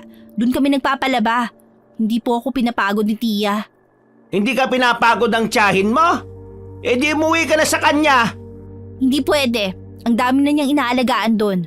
Mga katulad mo ang mga anak niya. Mag-aanak pero sa iba ipapaalaga. Bastos ka talagang bata ka. Yun din naman ang gagawin mo sa amin pagkatapos mong ipanganak yan. Tama lang na sa inyo ko ipaalaga ang anak ko. Dahil kayo lang naman ang nakikinabang sa sinasahod ko eh. Magugulat na lang ako, wala na pala akong sweldo kasi binabali niyo pala. Ba't talagang, ha? Aray, nangungurot na naman eh. Hindi lang kurot ang kaya ko. Kaya rin kitang sabunutan. Ha? Aray, tama na, masakit na, Nay. Nay, huwag niyo na po siyang saktan. Marami pong tao dito oh. Si nanay naman eh. Pasalamat ka, nandito si Diyos. Sige na, maglaban na kayo. Inis talaga siya. Habang naglalaba, ay napapansin ni Stella na bukod sa nanay niya, ay parang may paris na mga matang nakatingin sa kanya na mula sa paligid. Hinahanap niya ang tingin pero wala naman siyang nakikita. Hanggang sa may lalaking nakasakay sa kalabaw ang tumatawid sa ilog. Gumapang ang kilabot kay Stella nang mamukhaan ng lalaki. Ito ang lalaking una niyang kausap nang tumungtong siya sa baryo. Ngumisi ito nang nakakakilabot sa kanya. Gaya ng dati, dumadako ang tingin nito sa kanyang tiyan. Josh, Oh, ano yun ate? siya yun. Ha? Sino? Nakikita mo ba ang lalaking tumatawid sa ilog papunta rin sa kabila? Yung nakasakay sa kalabaw? Oo. Nakikita ko siya. Hindi naman siya multo para hindi ko makita eh. Ano bang meron sa kanya? Nakakatakot ang mga ngiti niya. Kinikilabutan ako. Ate, hindi naman siya nakangiti eh. Nakangiti siya. Siya yung lalaki nakikita ko na palagi nakatambay sa puno ng sampalok. Sigurado ka ba ate? Oo, sigurado ko siya yun. Tumingin na naman siya sa tiyan ko. Ate, saan ka pupunta? Naiinis ako sa kanya. Lalapitan ko lang. Kailangan niya siguro ng bulyaw para tantanan niya ako. Wag na ate, dito ka lang. Hindi, naiinis na ako sa ngiti niya. Hoy ikaw, bakit ganyan ka umiti? Nakakabwisit ka na. Ano bang problema mo ha? Hoy, ano? Bakit hindi ka naman umiimik dyan ha? Stella! Ano ba problema mo? Nung nakaraan ka pa panay tingin sa akin at panay sulyap sa tiyan ko. Ano bang gusto mo? O yan! Ipapakita ko pa sa'yo ng malapitan ng tiyan ko para hindi ka na mahirapan. Palingon-lingon ka pa dyan? Anurin ka sana ng ilog! Peste! Ano ba, Stella? Ang bastos mo magsalita ah! Eh nung nakaraan pa siya ganyan eh. Akala niya hindi ko siya papatulan. Siya yung lalaking palaging nasa ilalim ng puno ng sampalok. Palagi siya nakangisi sa akin. O ano, bumaba ka dyan! Gusto mo magsuntukan na lang? Aray! Nay naman eh! Kung kulang pa yung sampal ko para matauhan ka, dadagdagan ko pa yan. Tumigil ka na nga sa kahibangan mo. Ay, pasensya na po sa inasal ng anak ko ha.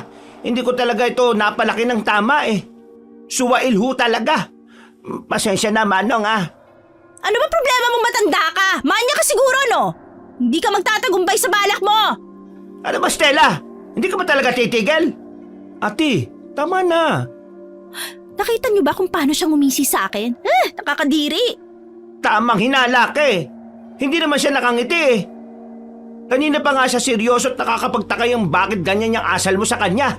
Nakakaya ka talaga. Parehas lang naman tayo, Nay. Ako nga iniskandalo mo eh. Pero yan lalaki na yan, palagi na lang siyang ganyan. Stalker siya. Sino ka para magkaroon ng stalker? Diyos ko naman Stella. Maglaba ka na nga lang. Hoy, matandang lalaki! Subukan mo magpakita ulit sa akin, talagang iyahampas ko sa'yo ang palo-palo na to! Ang manyak-manyak mo! Manahimik ka na nga. Nakakaya ka talaga. Ano ba problema mo sa buhay? Eh kasi, siya yung palaging nagpapakita sa akin na kakaiba tumingin. Kilala mo po ba yan? Hindi ko rin kilala. Pero dapat hindi mo ginawa yon. Baka mamaya gantihan ka nun. Pagkaalis ng lalaki, muli itong tiningnan ni Stella. Nakita na naman niya ang ngisi nito. Nagtataka si Stella kung bakit siya lang ang nakakakita ng pagngisi nito. Maya-maya pa ay namilipid siya sa sakit ng tiyan at hinimatay. Nang magising ay nasa bahay na siya at gabi na. Kumakalam ang kanyang tiyan kaya pumunta siya sa kusina upang kumain. Mabuti na lang ay may pagkaing tira para sa kanya. Sa pagtataka niya, kahit anong kain niya ay hindi pa rin siya nabubusog. Halos naubos na niya ang kanin sa kaldero. Habang kumakain ay sumakit na naman ang kanyang tiyan. Kasunod noon ay ang mga lagabog sa bubungan. Aray, sumasakit na naman ang tiyan ko. Nasobrahan yata ako ng kain. may kumakaluskos na naman sa bubong. Ay, Diyos mio. Nandiyan na naman siguro yung aswang. Kailangan ko ng panlaban. Baka bigla niya ako sugurin. Kainis! Hindi ako makapaglakad na maayos. Ate! Anong ginagawa mo dyan sa sahig? Tumayo ka nga. Halika, tutulungan kita. Ay, sakit ang tiyan ko, Josh. Nandiyan na naman yung aswang sa bubungan natin. Sandali, gigisingin ko lang si nanay at tatay. Naku, wag na. Baka magalit na naman yung praguda mong ina. Ako na naman ang awayin yan. Kumuha ka na lang ng pwede nating panlaban. Ako nang bahala sa... Aray! Nakakainis naman. Ngayon pa sumakit ang tiyan ko. Ate, hindi natin to kaya mag-isa. Pakinggan mo oh, parang galit na siya. Tinutuklap na niya yung bubong natin eh. Pakikuha ng walis tambo na yan. Eto ate oh, kaya mo na bang tumayo? Oo. Anong gagawin mo rito sa walis? Kung sakaling pumasok siya, papaluin ko siya nito. Ayun, may asin pa tayo. Mabuti na lang. Huwag kang lalabas Baka bigla ka niya sugurin. Hula ko, siya talaga yung lalaki na nakita natin sa ilog. Yung walang emosyon na matandang lalaki? Anong walang emosyon? Nakangisi siya sa akin. Naputol lang kanilang pag-uusap nang tumindi ang ingay sa bubungan. Umangil ng malakas ang aswang, dahilan para mapatili si Stella. Nagsimula itong sirain ang kanilang bubungan. Nakita nilang matatalas nitong kuko habang sinisira ang yero. Ang tunog ng pagwawala ng aswang ang dahilan kaya nagising ang mag-asawa. Pinagtulungan nilang labanan ng aswang.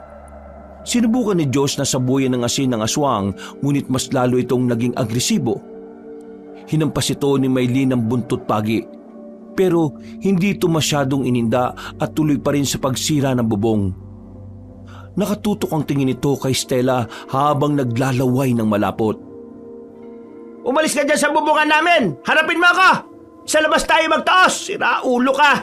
Binutas mo yung bubungan namin eh! Huwag mo siyang amunin, Maylin. Sa tingin ko galit na siya. Baka mapano ka pa. Akin yung buntot pagi. Ako nakakalaban sa kanya. Hoy! Akin na yan! Akong papatay sa aswang na yan! Hindi. Mas delikado kung ikaw ang lalaban. Ako ang lalaki kaya ako dapat na humarap sa problema. Josh, bantayan mo at protektahan mo silang dalawa. Opo, tay. Tumigil na siya. Mukhang umalis na siya, tay. Anak ka ng batingaw! Lumapit siya sa bintana! Hindi talaga titigil ang aswang na yan hanggat walang nakakain sa atin! Ikaw kasi! Aray naman, Nay. Inaaswang na nga tayo tapos naninisi ka pa. Lumabas ka na lang kaya! Total, ikaw naman ang gustong kainin ng aswang na yan! Ngayon naman! Nasira ng aswang ang bintana kaya sumigaw silang lahat. Bahagya itong nakasilip kaya sinabuyan siya ng asin ni Josh. Mabuti na lang at nasa labas na ng bahay si Greg. Walang humpay niyang itinataboy ang aswang sa pamamagitan ng paghampas ng buntot pagi. Sa galit ng aswang ay pumagaspas ito ng malakas, dahilan para mapuwing si Greg dulot ng alikabok. Pero hindi siya nagpatalo at muling hinagupit ang aswang. Malakas na umatungal ito bago lumipad palayo. Greg! Pumasok ka na rito! Baka bumalik ang pangit na aswang na yan! Josh, akin na kasin. Kumuha ka rin ng mga bawang dyan at lagyan ng mga bintana. Opo, tay! Ito na po ang asin! Magsasaboy lang ako rito para hindi na siya makapasok. Naku po! Makakatulo na ang bubong ngayon dahil binutas na ng aswang! Sira ulong halimaw na yan! Kailangan natin tibayan ng pansara ng mga bintana at pinto. Kahit naman tibayan mo yan eh. Gagawa naman siya ng butas para makapasok. Wala ring kwenta yan. Ang mahalaga, walang nasaktan sa inyo. Stella, ayos ka lang ba? Po? Opo, ayos lang ako. Hoy, Stella! Ngayon pa lang sinasabi ko sa iyo ha. Umuwi ka na sa Maynila para hindi ka nasundan ng aswang at para matahimik na rin kami rito. Maylin, bakit ka ba ganyan sa anak mo? Nakita mong gulat na gulat siya sa mga nangyari. Imbis na protektahan mo siya, parang gusto mo pa siyang mapahamak. Hindi ka ba naaawa sa anak mo? Ay bakit naman ako maaawa sa kanya? Sus ko!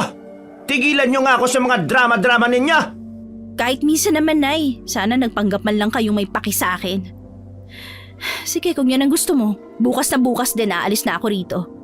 Yan! Tama yan! Mabuti naman at natauhan ka na. Graduate ka na sa pagiging tanga.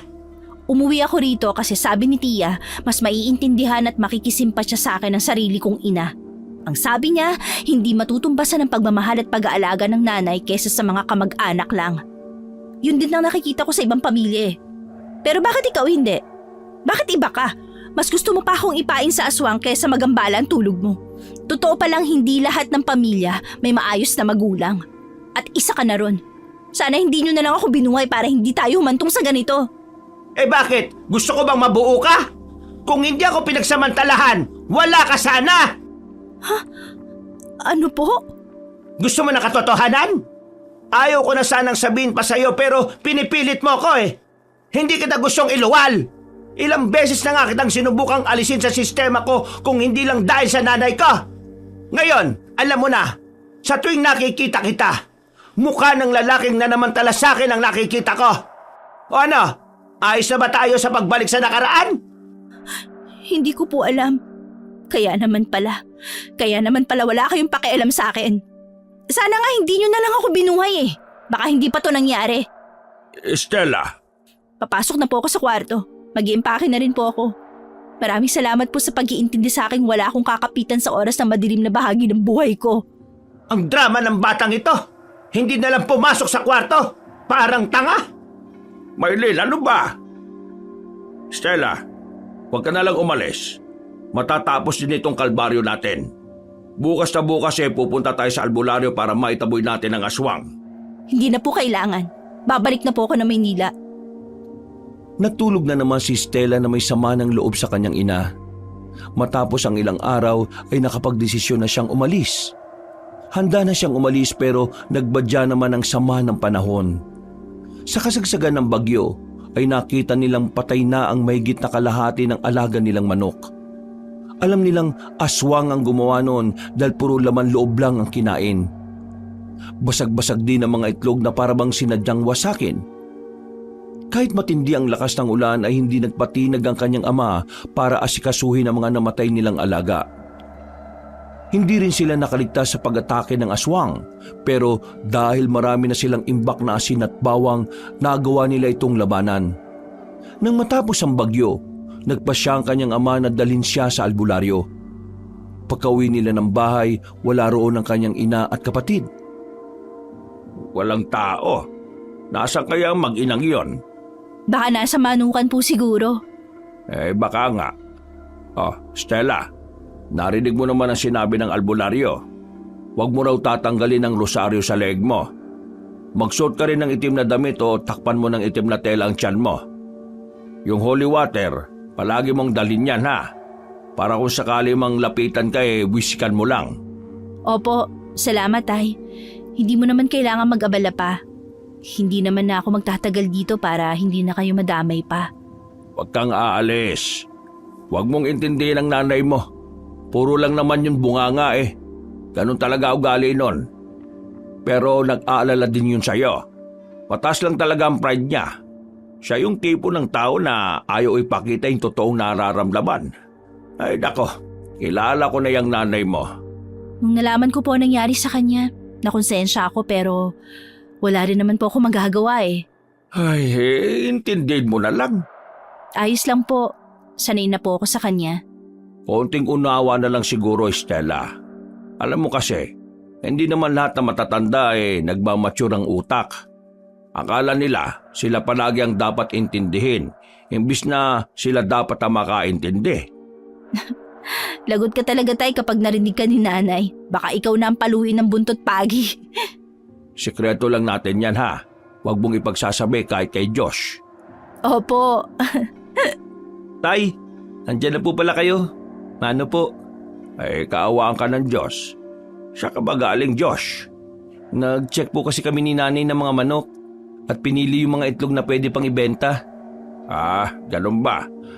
Lutuin mo nga itong isda para makakain na tayo. Sige po, tay. Ang nanay mo, hindi pa rin ba umaalis sa kulungan ng mga manok? Nandiyan na po siya. Kasunuran ko lang po. Ay nako, umunti na tuloy ang mga manok natin. Maylin, nakasimangot ka na naman. Hayaan mo na yan. Mapapalitan naman natin ang mga yan. Ayan, 2 manok. Kinatay ko na kasi mahina.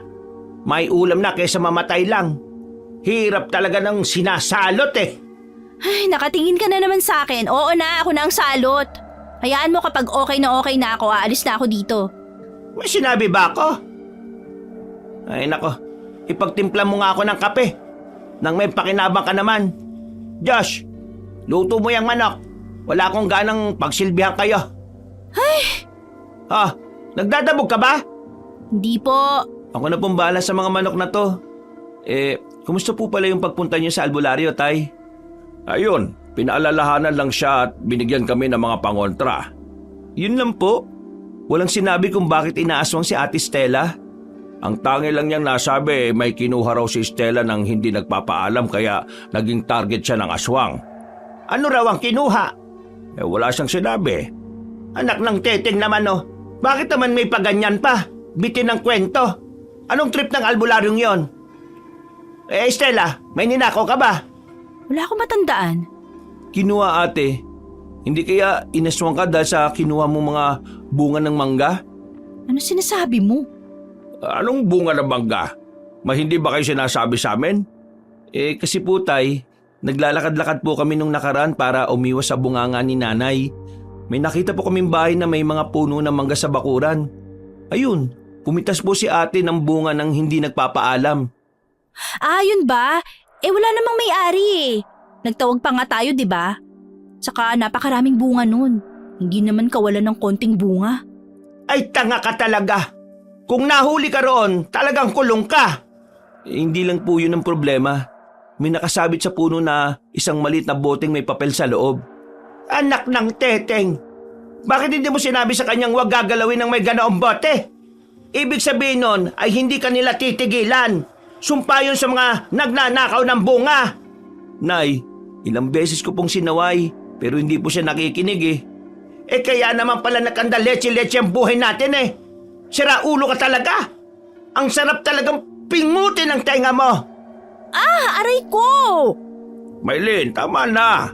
Puro ka pananakit sa anak mo eh. Sinong hindi mabubwisit? Lalo lang yung pinatunayan na siya talagang punot dulo ng mga nangyayari sa atin.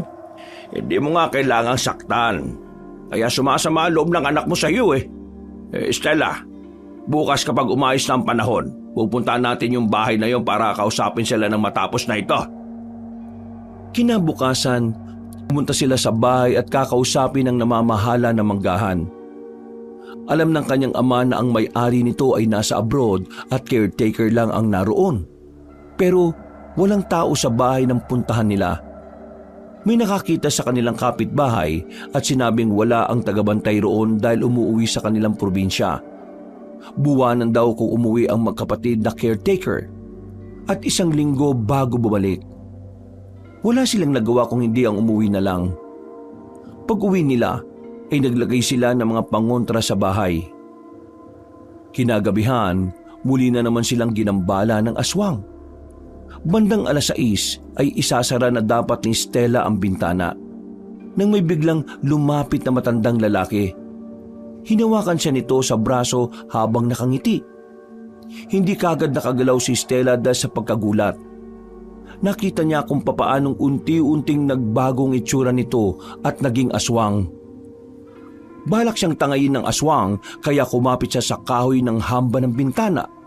Napasigaw siya sa kirot dahil bumabaon ang kuko nito sa braso niya. Tatay, Josh! Tulungan niyo ako! Josh, aswang! Yung aswang gusto akong takayin! Ate Stella! Naku po! Nandyan na ako! Kumapit ka sa kamay ko! Huwag mo akong bibitiwan, Josh! Aray! Ang sakit ng kuko niya! Bumabaon sa balat ko! Ayaw mo talaga kaming tantanan na aswang ka ha? Ilang palo ng butot pagi ba ang gagawin ko sa'yo? Nandito ka na naman! Hindi ka na nasiyan sa pagkain mo sa manok ko! Sa'yo na tong mga bawang kong hayop ka! Nasaan na ba yung panungkit ng damit ko na may tinidor? Ay, ayun! Sige, bitiwan mo ang anak ko! Nabitiwan ng aswang si Stella ng mahampas ng buntot pagi. Sinundan pa yon ng mga inihagis na bawang. Natumba si Stella at nadaganan siya ni Josh. Habang naghahagis ng bawang si Maylin ay panay rin ang dasal niya. Sa ngalan ng Diyos, umalis ka rito! Kampon ng dilim! Oh, Diyos ko! Ilayo niyo po kami sa aswang! Aray! Ate, ang bigat mo! Salamat, Josh, at hindi mo ako binitawan. Wala naman ate, pero pwede bang umalis ka na sa ibabaw ko? Sorry. Ano, ayos lang ba kayo? Si ate Tay, may mga sugat sa braso. Hindi, ayos lang ako. Huwag niyo ako intindihin. Babalutan ko lang muna to ng tela. Malayo yan sa bituka! Akin na nga ang buntot pagi na yan! Hindi, ako na nga hawak nito. Umiikot na naman siya sa paligid ng bahay natin eh. Sinisira na naman niya ang bubong! Putik talaga aswang ka, oh! Sinisira mo ang bahay namin! Tuluyang nasira ng aswang ang bubong. Dinig na dinig ang pagtilapon ng yero sa hindi kalayuan sa kanilang bahay. Walang tigil sa pagsaboy ng asin si Josh. Samantalang panay naman ang hampas ni Greg ng latigo sa aswang. Itinusok ni Maylene ang binalatan na bawang sa tinidor at idinuldol yon sa bibig ng aswang na pilit na ring umaatake. Patuloy naman si Stella sa pagsaboy ng holy water. Sa inis ng mga duwende dahil hindi natatahimik ang aswang ay lumabas na sila. Tumulong na sila sa pagtataboy sa halimaw dahil natutulig na sila sa ingay nila. Pumatong sila sa lamesa. Kumumpa si Tandoy at gumuhit sa hangin ng paikot-ikot. Bumilis ang paglipad ng aswang dahil sa hangin. Kumumpas naman si Bintay sa hangin dahilan para magsilutangan ng mga kagamitan sa kusina at pinalipad ang mga ito papunta sa aswang. Yung mga duwende, tinulungan na tayo. Naku po, ang mga kaldero ko! Tandoy, Bintay, maraming salamat sa tulong niyo ha. Kahaga-hanga. Ngayon lang ako nakakita ng mga duwende sa personal. Alam kong nandito sila sa bahay natin pero di minsan hindi ko sila nakita ng ganito kalapit. Yung kaldero ko! Ibalik niyo ang kaldero! Tumigil ka na muna sa pagsasalita. Naiinis ako sa'yo. Imbis na anak mong alalahanan mo, kaldero ang inaalala mo. Ititikom ko muna ang bibig mo. Nakakarindi ang boses mo eh. Bintay, huwag mong kalimutang tanggalin ang pagkakasara sa bibig niya, ha? Makahabang buhay na yung hindi makapagsalita. Nako, mapapanis ang laway niyan. Maraming salamat mga duwende. Sana'y tulungan niyo pa rin kami para tuluyang mapalis ang aswang. Tinulungan niyo kami kahit alam niyong may inis ako ng konti sa inyo. Konti lang naman. Naririndi na talaga ako sa maingay na paligid. Ayaw namin sa maingay. Mag-iingat ka, Stella. Ang sanggol sa tiyan mo ang tunay niyang pakay. Gagawin niyang lahat para lang makuha ang gusto niya. Tama! At hindi siya titigil hanggat hindi siya nagtatagumpay. Tandoy, Bintay, anong kailangan namin gawin para matalo ang aswang? Ang mga pangontra namin, naiiwasan niya sa bilis ng kanyang pagkilos lalo na ang paglipad. Ibibigay ko ito sa iyo, Josh. Ano to? Puting ba to? Takot ang mga aswang sa kapangyarihan ng mga mutya.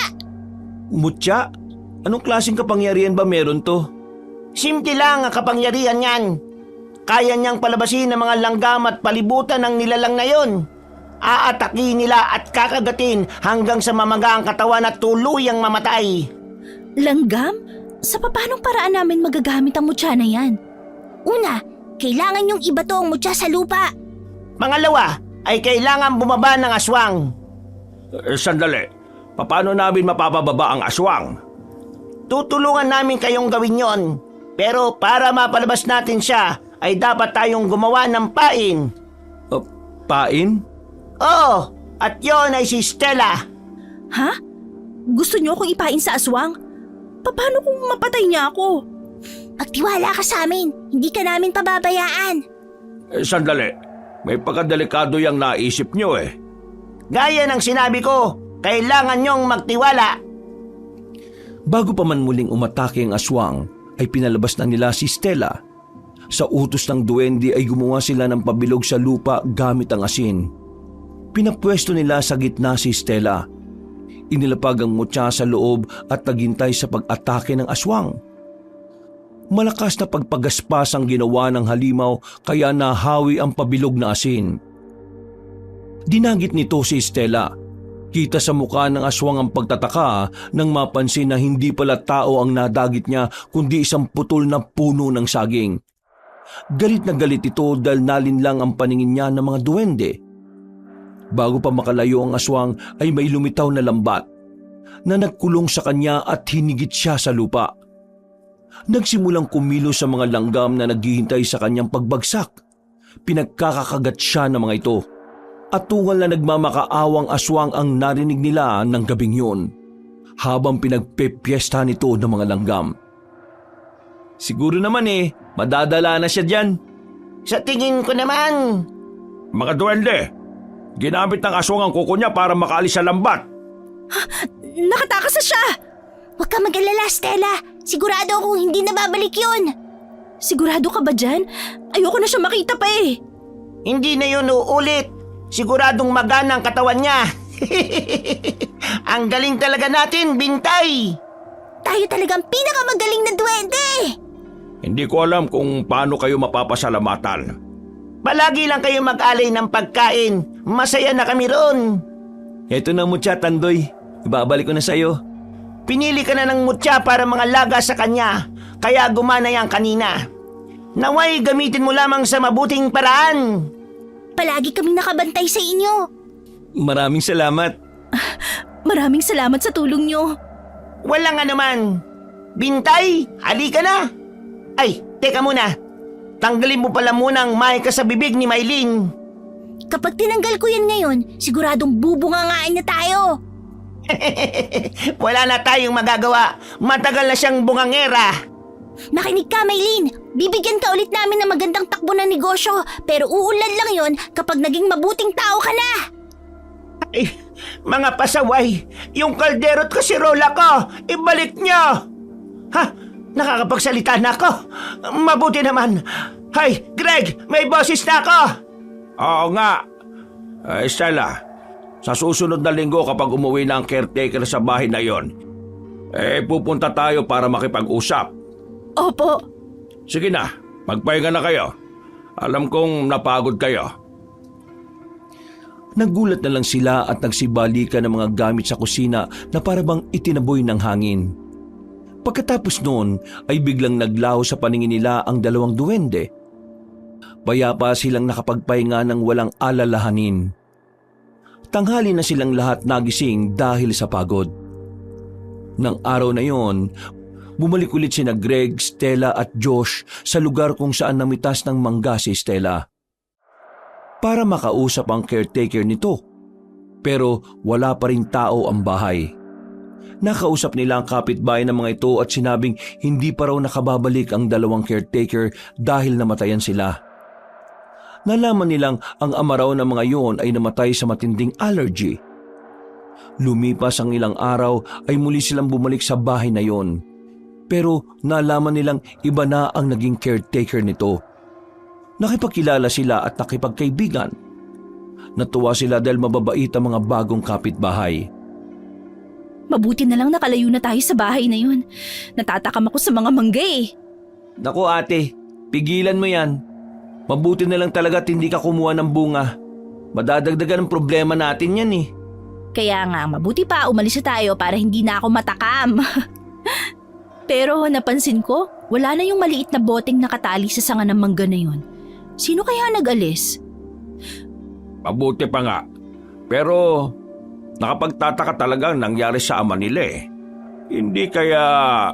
Kung ano man ang nasa isip mo, Tay, yan din po ang nasa isip ko. Wag na po nating isipin. Kahit pare-pareho tayo nang iniisip. Ang malaga, wala na tayong sakit ng ulo kung siya man yun. Tama. Oh, nandito na tayo sa bahay. Ay, salamat makakaupo na rin. Sumasakit pa ba ang tiyan mo? Hindi na po. Ay, mabuti naman. Oh, ano nangyari sa inyo? Iba na ang caretaker doon. Hindi na namin nakausap yung dati. Abay, hayaan nyo na. Basta magiging maayos na tayo at walang problema ayos na yon. Ay, salamat. Nakakatulog na rin tayo nang walang gumagambala sa atin. Kahit yung matanda na palaging nakatayo sa puno ng sampalok, hindi ko na nakikita. Sana tuloy-tuloy na. Sayang naman ang secret admirer mo. Akala ko yun ang magiging asawa mo eh. Si nanay naman, nakakadiri ka. Oh, dahil wala nang aswang palagi ka nang maglalabas sa ilog ha. Ayoko pa rin po. Abat, binubwisit mo na naman ako ah. Ayoko nga po na naglalaba. Nakakasira ng ganda. Paano ako makakabingwit ng gwapo niyan? Palagi pa rin nagbabangayan ang mag-ina, pero hindi na pinagbubuhatan ng kamay ni Maylin ang anak. Sa tulong ng mga duwende ay unti-unting nabalik ang negosyo ni Maylin. Makalipas ang ilang buwan ay nanganak na si Stella at isinilang niya ang malusog at gwapong sanggol. Tuwang-tuwa si Maylin dahil ang gwapo ng kanyang apo. Araw-araw niya itong pinaiinitan sa araw tuwing umaga at iniinggit pa ang mga kapitbahay. Ilang buwan pa ang lumipas ay lumuwas pabalik ng Maynila si Stella upang magtrabaho. Dala ang determinasyong magsumikap para sa kinabukasan ng kanyang anak. Wakas,